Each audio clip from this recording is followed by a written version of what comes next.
much for being here today. Whether you are joining us in Leiden or live. My name is Ri Shuai. I'm a PhD candidate at the African Studies Center Leiden. And it's my pleasure to welcome all of you to join our ASC seminar and to introduce our speaker, Dr. Xianan Jin. Dr. Jin is an assistant professor in politics at the University of Exeter, and where she is teaching the courses like politics of gender and sexuality, queer theory, and politics and gender in Africa. She is currently working on finishing her first book entitled Neoliberal Authoritarianism in Rwanda, a feminist analysis. This book is based on her PhD dissertation, which she finished at SOAS University of London a few years ago. And that dissertation was recently shortlisted as the best PhD dissertation by the African Studies Association of the UK in 2024, right? And she has published on journals including International Affairs and Made in China and the Journal of Asian Studies. And in today's talk, Dr. Jin will be exploring a fascinating and complex topic, the paradox of Rwanda's high level of women's political representation and the authoritarian regime.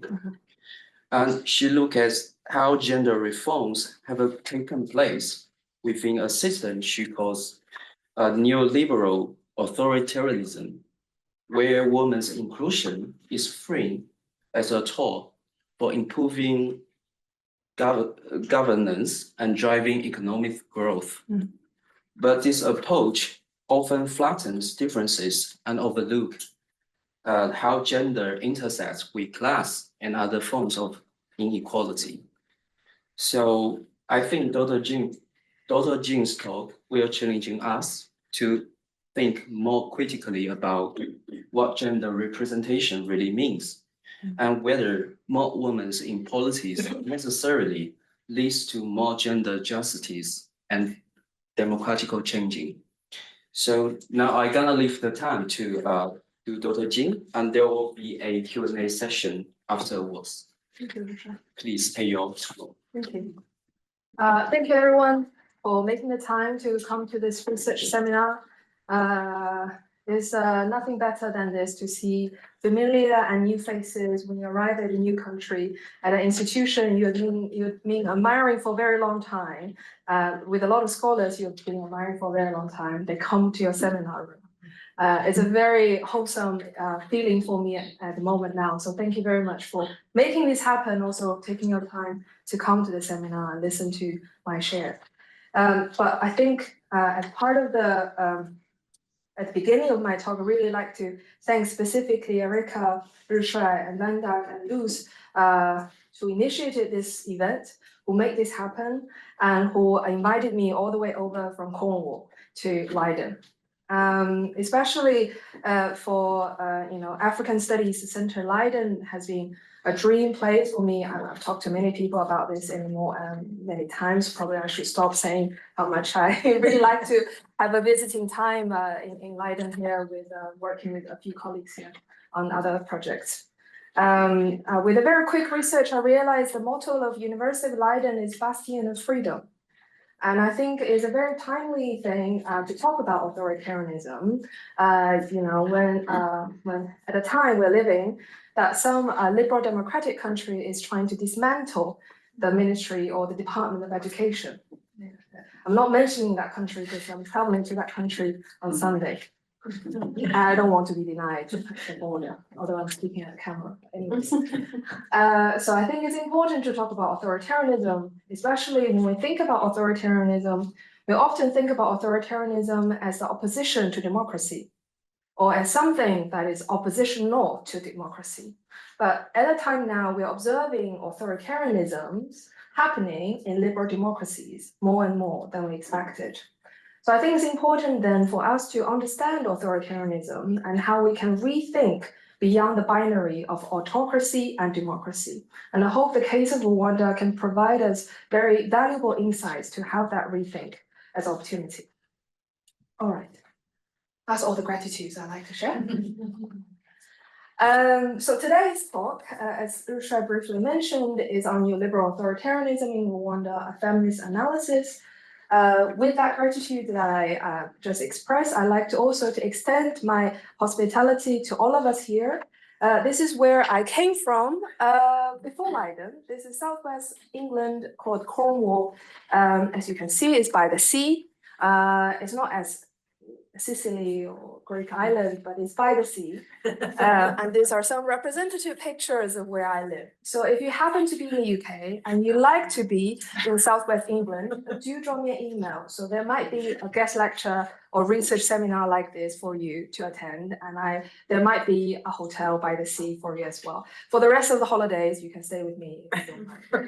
Right, that's the extension of hospitality here. I really like to sort of have more of the connections with everyone who is making the time to attend this seminar today. Okay. Without further ado, this is today's structure for the presentation. So the first part of the lecture, I would like to address this paradox of authoritarianism and egalitarianism, really to contextualize what I mean by authoritarianism in Rwanda and what I mean by egalitarianism in Rwanda as well. Particularly around the issue that I'm particularly interested in is women's political participation. Okay. The second part, we're probably getting into a bit more theoretical, a bit more methodological to think about the political economy analysis of this topic on women's political participation. This is also the bit I would like to share two ethnographic vignettes with you to showcase how I use political economy to analyze women's political participation from the intersection of gender and class. Now, the last part, coming back to the topic of the lecture today, I will conclude the lecture by sort of critically examining neoliberal authoritarianism in Rwanda and think about what we can learn from that case. Okay, some striking figures, why not? This is a graph that I downloaded from the internet by Represent Women. You know, it's women in Rwanda in the parliament from 1965 to 2024. As you can see, from 2003, the number of women's political representation in Rwanda has increased dramatically. Yeah? It's not just an incremental change, it's dramatically increased. From about 1994, although it's a very atrocious moment for Rwanda, it's always below 20, it's always between 10%, 20%. Whereas in 2003, this is the year when the new government in Rwanda enshrined its new constitution after the war in 1994. In this institution, the government also decided to regulate on each level of the government, from the parliament to the ministries to the grassroots level, in Mudugudu, every single level, you gotta have 30% of women on every level. Yeah, so this is a gender quotas implementation in 2003, and that helped tremendously to increase women's political representation in Rwanda by the number. Highlighting by the number. Now we're gonna demystify that number and what that number means. Okay, but that success has maintained itself quite well since 2003. By 2024, which was the last election, we still have about 61% of women in its parliament, which is still remains the highest number of women's political representation in the world. Now, this is a bit intriguing because this also not only, you know, obviously this number one thing has not only attracted, has made Rwandans very proud, considering they finished the civil war / the genocide quite successfully, you know, quite as short as they could in 1994. They reconstructed the country on the right track, yeah, on the right track in terms of also that right track includes promoting gender equality. That also, you know, made the international community very interested in this phenomenon as well.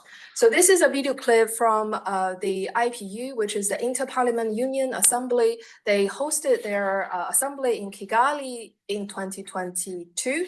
This is a short clip of how IUP views the success story of women's political representation in Rwanda. So I'll just play it quickly and you can get a sensation of the excitement. I'm not one of the right now.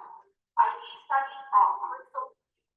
Conversation with the down and every assembly and persuasion by women from different countries. Take that down and take that down. En collaboration avec l'Union interparlementaire, on choisit ce thème parce que le Rwanda, vous le savez, nous avons 61% des femmes parlementaires, mais aussi dans d'autres instances de prise de décision, nous avons un bon nombre de femmes et nous avons constaté qu'avec ce nombre, on a pu avancer en matière de législation. Nous n'avons plus aucune loi qui consacre une inégalité entre hommes et femmes. Les parlementaires jouent un rôle important pour faire en sorte que cette égalité soit dans les lois. Les femmes doivent se trouver au Parlement au même pied d'égalité que les hommes parce qu'ils composent la société. All right, okay. So you can see there's a lot going on. Apparently, Rwandans are very proud, international communities are very interested and also very invested in the success story of Rwanda. When Espérance, one of the ministers, spoke, she also mentioned very proudly that we don't have any laws that would discriminate women from their male counterparts, which is also true. But what is the problem of we just fixing on the progress of gender equality on laws or legal reforms? That's the question I want to problematize. Right. So in the meantime, we also have the so-called authoritarianism or autocracy going on in the country as well. On the left, top left corner hand, you can see this is a picture I've taken right in outside the parliament. It says "Grow to Lead" campaign. In 2019. So very explicit advocacy for women's rights and gender equality for young girls. But in the meantime, you also have this picture, right? You have Paul Kagame in the 2024 election gaining 99% of the votes, which is a quite high number, or just a bit too high than any number we would expect. Probably only Chinese magic could compare with. Where I come from, full of magics. On the right hand, you see, this is where I like to contextualize a bit authoritarianism here. On the right hand, you see these are two oppositional leaders who happen also to be two Rwandese women. Two of them were detained, both of them were detained by Paul Kagame and being in prison for a few months. They only been released after the electoral campaign finished. So they had no chance to actually run against Paul Kagame in the presidential elections and so on and so forth. So how do we then understand this paradox? On the one hand, you have very progressive, seemingly progressive agenda to promote gender equality. Let's have all the women in the parliament. As a matter of fact, it's a women majority parliament.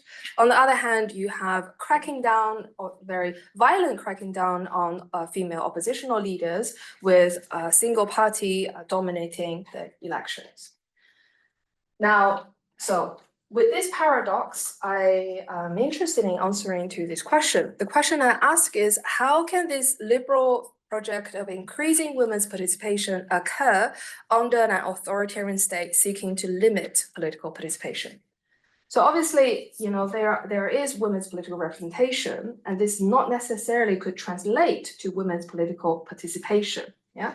The ideal of representation for me is rather limited to the ideal of having the numerical number, right? Number of women in the parliament or in certain institutions, whereas for participation that requires some autonomy from different groups of women to actually participate in political activities.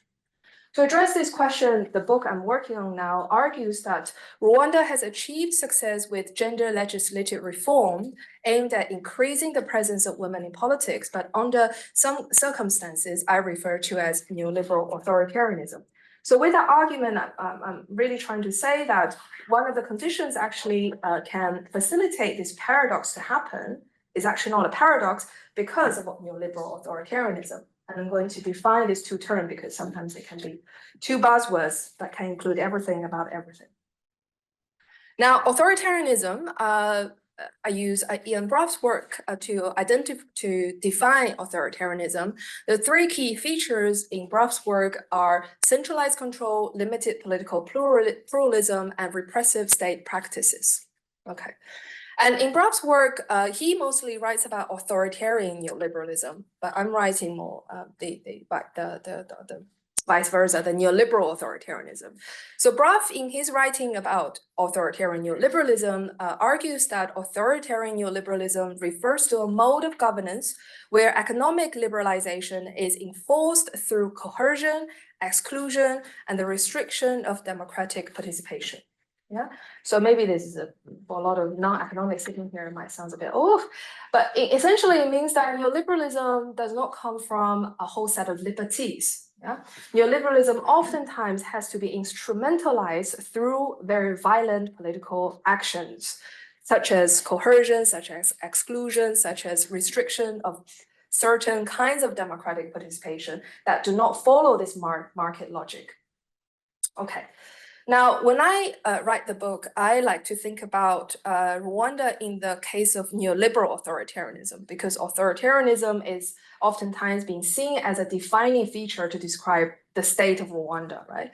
And I like to use neoliberal to describe this authoritarianism in Rwanda, to think about the gender legal reform with a market logic, yeah, that privileges good governance practices contributing to capital accumulation for state development. So here, what matters to me the most is the market logic. The market logic, as in when the government, in the case of Rwanda, makes certain decisions about gender empowerment, right, in the case we're interested in, the government made actually a market logic or calculation to think what matters for their state capital accumulation and what does not matter.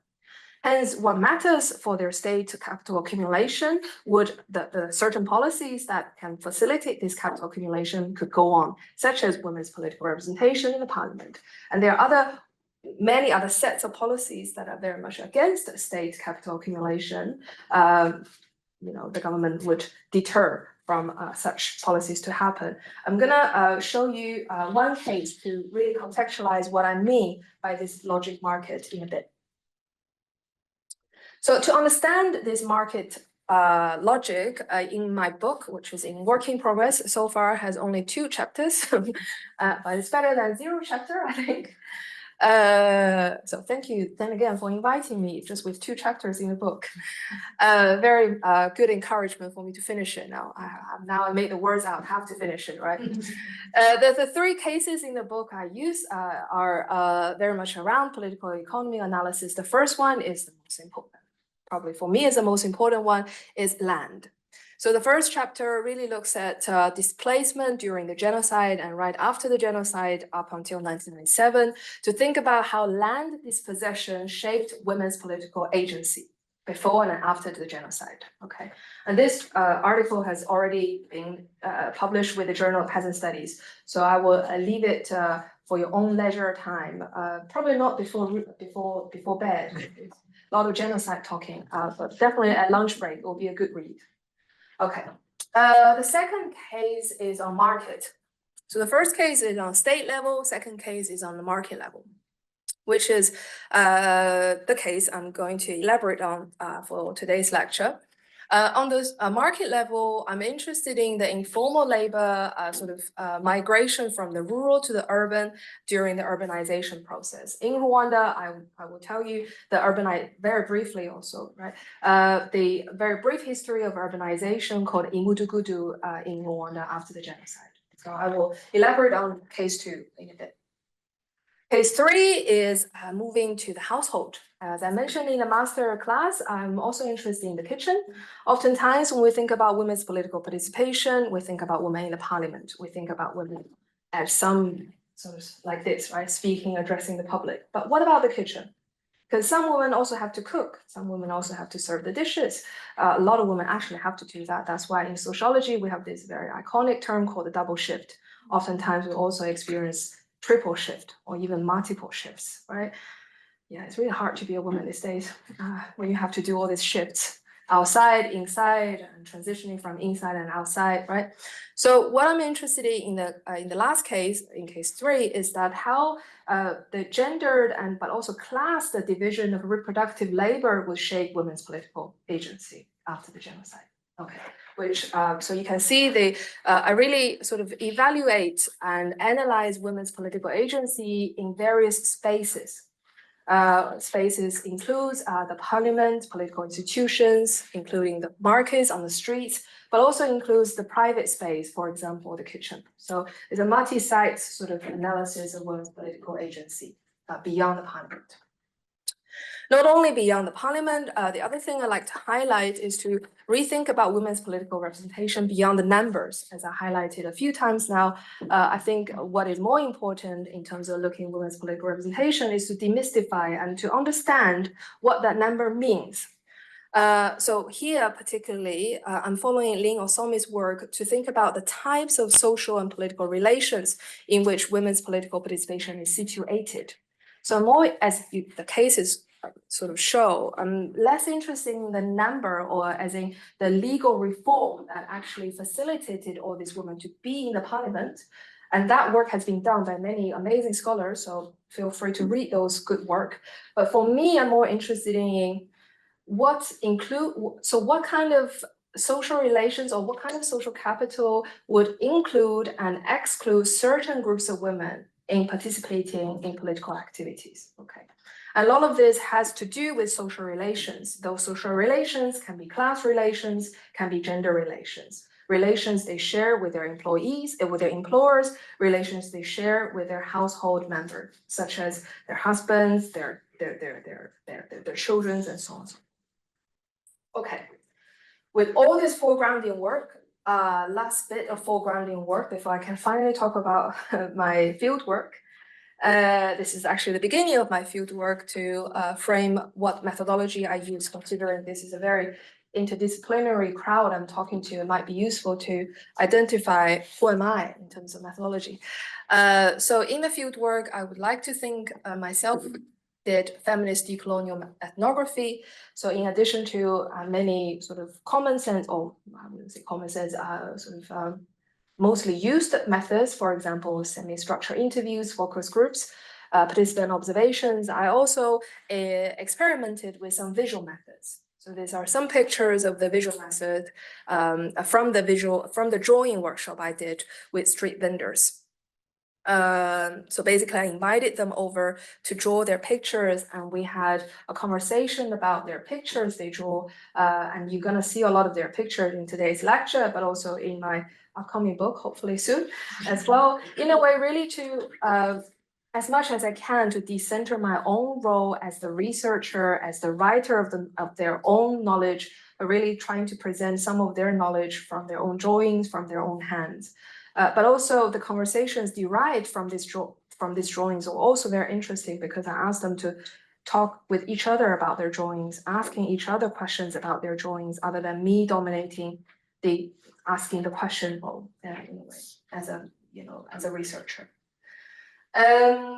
So as I slightly hinted, during my 1-year field work between 2018 and 19, I engaged with basically these 3 groups of interlocutors. The first one is female national political elites who sit in the parliament or sit in the ministries. I also engage with female domestic workers, and a lot of them also street vendors. You can categorize them as informal workers in the city of Kigali. The last cohort I engaged with were female village leaders. In Rwanda, village is called umudugudu in a singular form, and they are not necessarily the rural. They are the most grassroots administrative unit in the political structure. Yeah. So in a way that I engage with leaders from the whole parliament, I engage with leaders who are, you can imagine them as neighborhood leaders who conveying the everyday conflicts and issues between neighbors, between families, and also engage with working class women such as domestic workers and street vendors. So hopefully with this multi-cohort, I could present a compelling argument around gender and class. Okay, finally, ethnographic vignette 1. So this is a picture drawn by Anyansi, as you can see her name up there. Not very clear because she decided to use yellow, and after I tried to convince her not to use yellow, but she was like, I really like yellow, so okay, fine. So she used a yellow crayon to draw this picture, and this is a picture in response to a question I asked in the drawing workshop. The question I asked was, how do you depict a Rwandan woman? What does Rwandan woman mean to you? How do you imagine a Rwandan woman, right? Anything like that. So Anyansi drew this picture of a woman with a basket on top of her head. So the second day, when we finished all the drawings, I did an exhibition of all the drawings, and all the participants from day 1 of drawing also came to the exhibition and asked each other questions. So there are about 6-7 participants in this focus group. Okay. Another participant called Asafiwi, she's a really chatty one. You will see her work later as well. She saw Anyansi's drawing of this Rwandan woman with a basket, and she was very impressed. And she commented saying that the beauty of this picture is the basket. Very thrilled to comment on the basket. However, this is where the tension started. The author of the painting, Anyansi, seemed very annoyed by the remark and responded very quickly with a rhetoric question saying, do you think I will sell with the basket if I have another choice? Confronting Asafiwi. Anyansi further on saying that this is not beauty. This is my way of survival. It is good because it feeds me, but if you can give me a shop where I can sell, I'd rather sell in a shop. Full stop. After she said that, Asafiwi felt very embarrassed. Although all of them were street vendors, they all share the same struggles and toys on the street, being exposed to the sun and so forth. But Anyansi was particularly in a very poor condition at that time when we did a focus group. After a few seconds of silence, Anyansi's best friend in the group, called Nice, anonymously, commented, and this is a very touching bit. So Nice said, selling on the street with a basket is not really for Rwandan women. Yet mainly single mothers are the ones to do that. So they mainly do it just to survive. Even though you might be tired, you're under the sun, you don't eat well, you don't dress well, you get chased off by the security guards, you will get the mutuelle, which is the health insurance in Rwanda, so you can feed your children. The basket is not representative for a Rwandan woman. Full stop. So after what Ni said, I really had a very long reflection about what kind of stories I wanted from engaging with street vendors. And I think what Ni says about security guards caught my eye. Because then I looked at the internet and I realized that in 2017, the city of Kigali issued a bylaw to forbid all kinds of street vending in the city, in the urban areas. Therefore, from 2000, and that was precisely the time I actually started my field work. And I could see a lot of street vendors struggled a lot because not only the work itself is very struggling, it's a very hard work, but also they actually had to do secret work on the street, right? A lot of them, when I went to their markets, as in on the street, I saw them wearing like very baggy jackets. Then they really hide tomatoes and oranges inside their jackets to sell a penny for a day or something like that. So as a matter of fact, in my research, I found that 68% of street vendors were female. Yeah. So it's a very feminized issue in terms of precarity. But also among the 68% of female street vendors, 66 of them were single mothers. Yeah. So this tells a lot about the precarity of street vendors like Anyansi and Asafiwi in a way that they tried really hard to make a living in Kigali when they migrated from the countryside.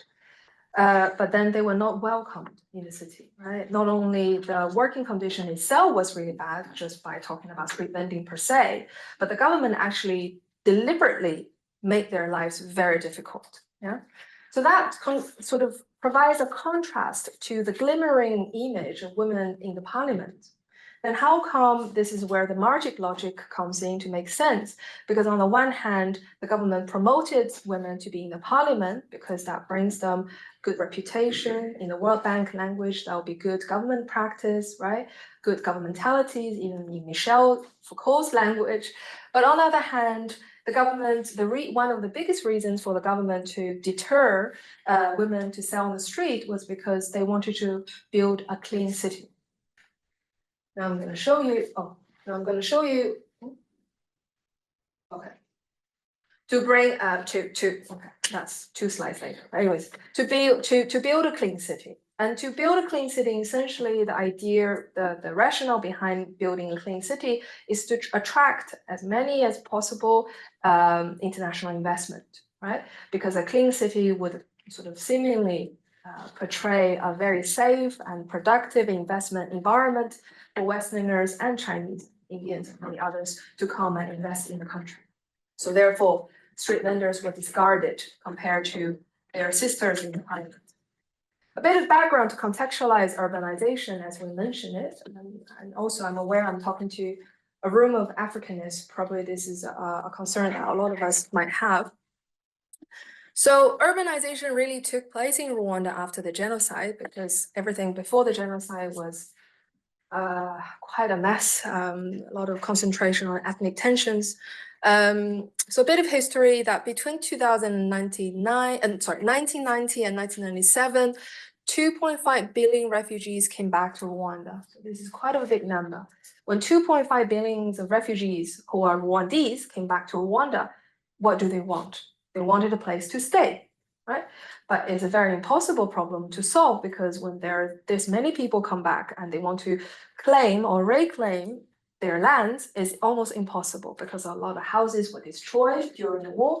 A lot of houses were destroyed, even the landmarks or even the farms did not exist anymore. So it was technically an impossible job to do. The government had to come up with something, yeah, because otherwise another genocide might happen in a few years because of the ethnic tensions.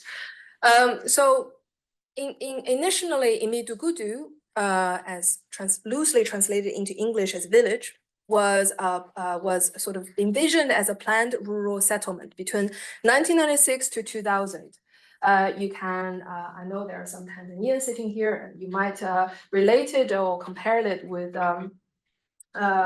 Ujamaa in the Tanzanian experience, right? So basically, similarly to Ujamaa, basically you have all the houses along the roads, you have most of the facilities along the road, you reduce the houses, you make the houses less dispersed from each other. Therefore, it's actually easier for the government to provide infrastructure, be it water, electricity, and internet, and so on and so forth, right? So people can have a more communal way of living, quite similar to Ujamaa. Later on, when the resettlement problem gradually being solved incrementally, then Imudugudu became or developed into a participatory decentralization experiment. Most of it is about, as I mentioned, Imudugudu has become a grassroots unit for all the ordinary people to get access to and ask for government advice. This is a picture drawn in again by one of the interlocutors, Asafiwi, the Chethi one. I asked them this question about how does your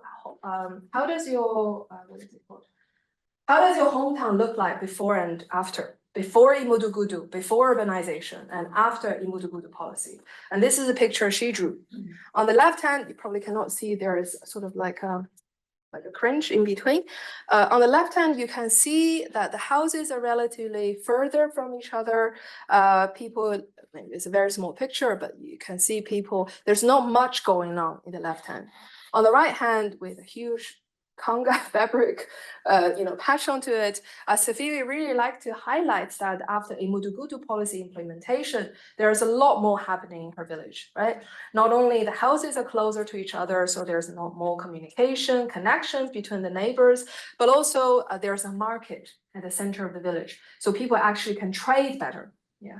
So in a way that you can see that this idea of Mudugudu is great. It somehow is also a bit socialist in a way. But it comes with some disadvantages as well, some limitations, I would say. One of the limitations is, the government really started since 2000. The government really started to imagine having most of the labor force in Rwanda to engage with non-farm wage labor, because that's part of urbanization, right? You want more people to come to the city and engage with non-farm work. The problem is, people can come to the city, but what do they do? Right? A lot of them do not have education. A lot of them are not well trained. So as we observe in many other developing countries, this do not have a very satisfying result. As in many unskilled laborers moving from the rural places to the urban space of Kigali, they could only engage or be employed with very precarious and informal labor. And this is what we like to call as surplus labor. Okay. Surplus labor is a Karl Marx concept to describe this group of labor population that are outside the necessary labor force. Because apparently, according to Karl Marx, capitalism only needs a certain number of labor force. As a matter of fact, that's kind of true, because a lot of us actually don't have to work and live on benefits, I think. But that's not the reality a lot of us are living, right? We always take work for granted that we have to work, but do we? But Karl Marx actually had this idea that capitalism, to run itself sufficiently, only requires certain amount of labor population. Hence, that leaves out certain population as surplus to the capital. This surplus labor are kind of, you can imagine them as a pool of labor population. They can be employed today, they can be employed tomorrow. Probably one of the closest cases we can think of is seasonal workers in Italy, in Portugal, right? They come to Italy to pick up tomatoes. When tomatoes are done, they go back to their country. So this is a typical example of surplus labor. They can be disposed very easily. When tomato season is done, sorry, you have to go, right? So they can be easily redundant, and their working conditions are very, very precarious. A lot of the interlocutors I engage with in terms of street vendors and domestic workers are in this category of surplus labor. And this is what I referred to previously about building a clean city in Rwanda. I took a picture of this because I thought it was from China. This is a Chinese trash bin. You see this quite a lot in Chinese cities, this trash bin. And it was true because because this bit, wow. This is my paranoia of the Chinese state. On the poster bit, you see keep Kigali city clean. Basically, you probably heard about this stereotype of Kigali being the African Singapore, that you cannot really find any trash, any litter on the street, which is true. That comes with a price, yeah? Comes with a price that a lot of street vendors were not allowed to vend at all on the streets. So that's the dirty side of the story. But actually down here, all of the recycling, non-recycling origin in Chinese. Right, okay, to continue the story of surplus labor, I think might be useful to offer another vignette. Here.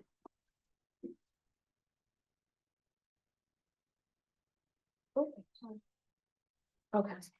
So this is vignette 2. Now we're getting into the specificity of women's political participation dictated by their precarious employment. Okay, let's carry on the conversation with thinking about surplus labor. I know sometimes Karl Marx can be a bit dry, but let's try. So this is a picture. Then again, as you can see, I really love Safiwi. I've used 2 of her pictures. Asafiwi drew this picture in response to a question I asked, how was the village meeting like? So since the 2017 city bylaw, as I said, to forbid all forms of street vending, the villages, as in the Imudugudus, were responsible to convince all the street vendors to join formal markets. And they call it, some of their names were even called modern markets. Yeah, these kind of markets are the markets that usually have a place, has like a set territory of place, right? And then you have a store that you can actually put your stuff. So you have your own place to sell vegetables. You're not going to wander about in the city like wherever you want to go. This is a good idea, obviously. Who doesn't want to be under a shelter? But you have to pay a rent to join the modern market. A lot of the street vendors, considering they're single mothers, they will be the only earner of the household. Obviously, they didn't want to pay these unnecessary fees. Okay, so there was a tension. There was a tension that a lot of street vendors who were single mothers and anyone actually didn't want to pay these unnecessary fees because they were doing fine on the streets for a very long time. Now you're asking me to pay this extra fees, but actually I might be selling even less because I'm not going to be mobile. I have to sit there, wait for my customers to come to me, other than I know which household, which neighborhood I can go to sell more, right? It's a lot of wisdom actually in street vending that they have. So they were not happy. Street vendors were not happy. Therefore, this kind of village meeting were conducted. A lot of village meetings were conducted like this. As Asafiwi drew this picture, I thought it was very smart of her, and it's very vivid of showing the power dynamics in the village meeting, as you can tell. You probably don't find it very difficult to tell who is the village leader and who are the street vendor in this picture. Yeah, see, this is the power of the picture. I don't have to tell you. You can see how they experience that violence in that village meeting because they see them as a crowd of people with two village leaders, obviously proportionally large than the street vendors, although they're in the same meeting.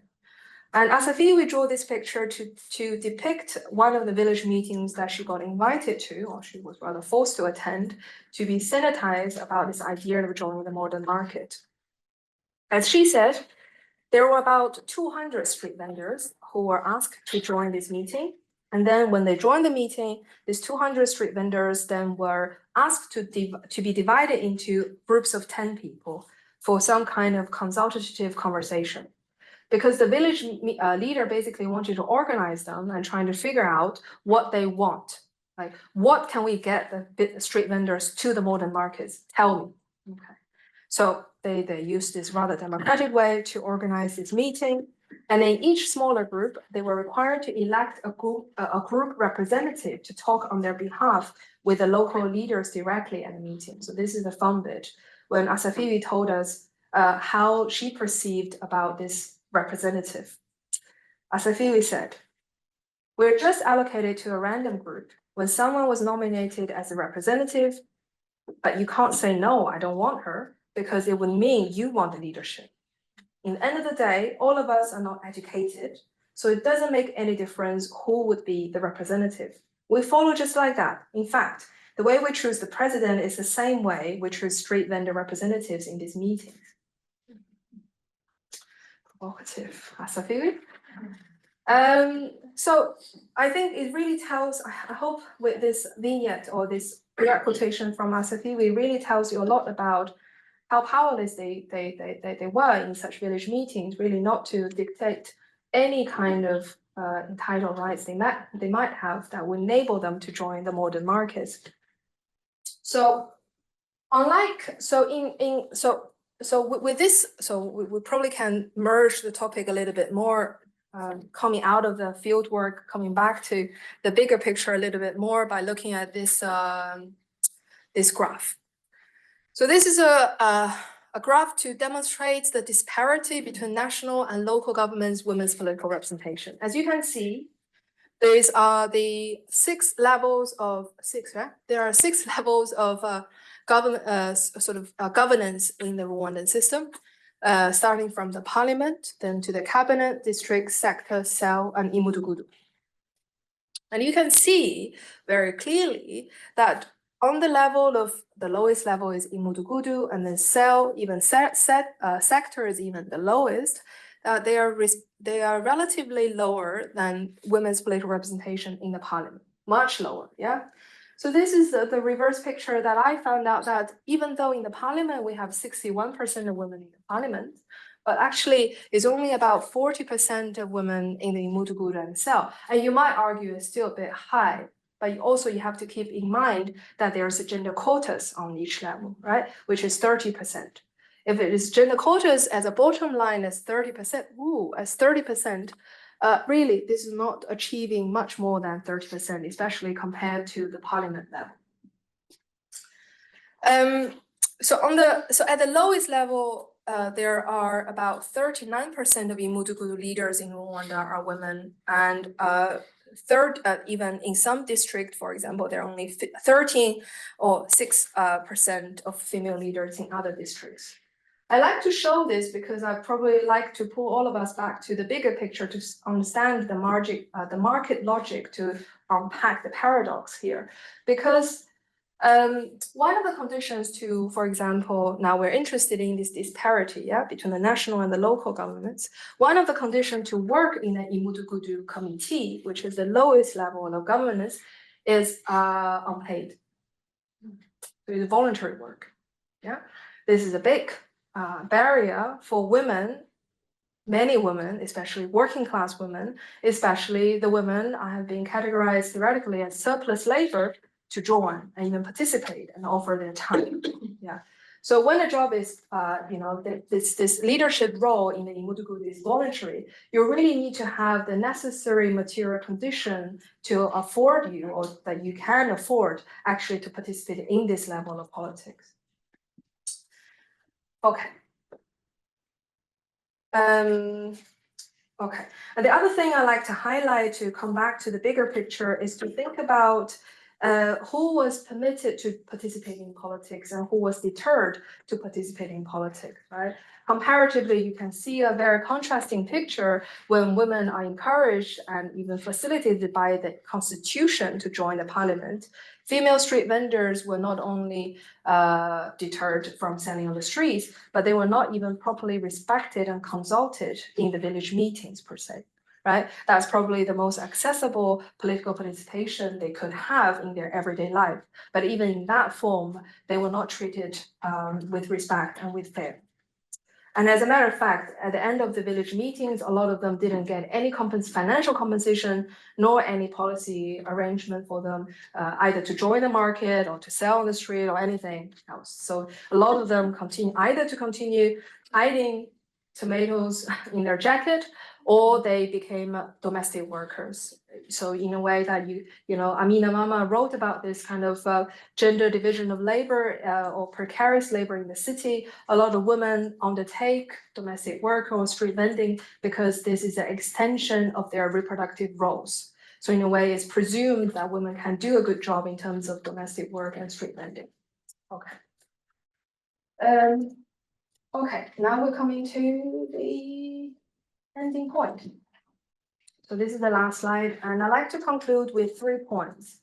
The first point I like to highlight from this talk is to think about women's political participation or political inclusion beyond the numbers.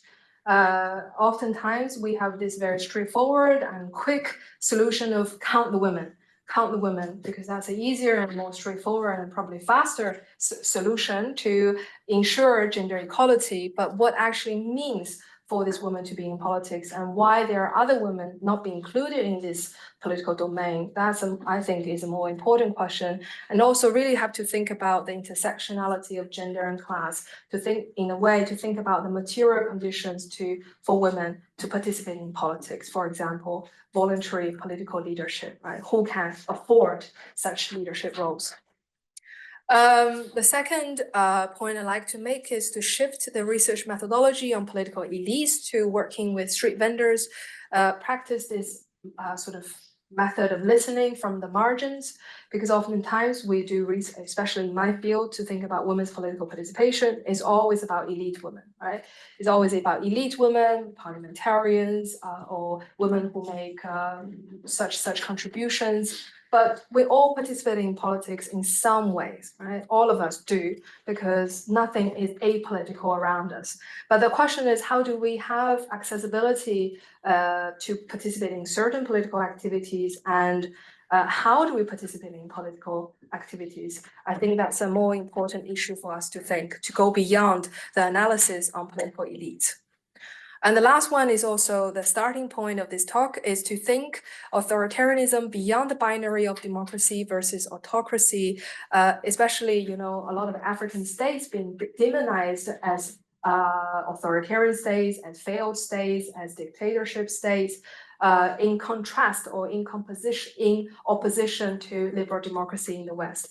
And I think in the case of Rwanda, we can see a more nuanced picture in a way that it is an authoritarian state, but there are some liberal spaces that would be allowed for women to use. But this liberal, I'm also not in full support of these liberal spaces, yeah. But such liberal spaces in terms of women's political representation will also fall into this kind of market logic, thinking about how can we make more profit out of it, other than thinking really concerns the genuine interests of women's political representation or gender equality per se in the country. I think this presentation will make a good start for us to engage with each other with more questions, more as a provocation. But I'm very happy to listen to any comments and feedback and questions or requests to clarify any points I just made, because I know this is a book project and I managed to finish it in 40 minutes, so it might be a lot of things that remain very unclear. All right, thank you. I'll stop here.